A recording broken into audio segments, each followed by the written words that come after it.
Barko ng AFP, binangga ng China Coast Guard. Chinese militia vessel, binangga din ang isang barko ng Philippine Coast Guard.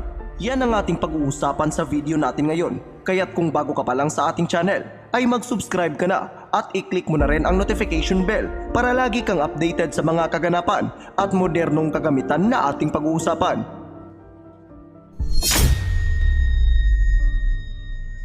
Tatlong oras pa lang ang nakakalipas nang maglabas ng pahayag ang Armed Forces of the Philippines kaugnay sa pinakabagong insidente ng pangharas ng China sa West Philippine Sea.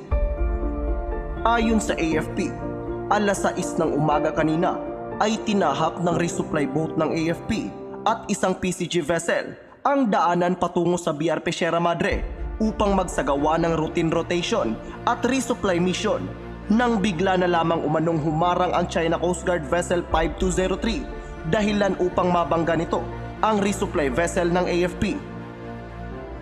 Sa parehong pagkakataon ay binangga rin ng isang Chinese militia vessel ang barko ng ating Philippine Coast Guard na nag-e-escort sa resupply boat ng AFP.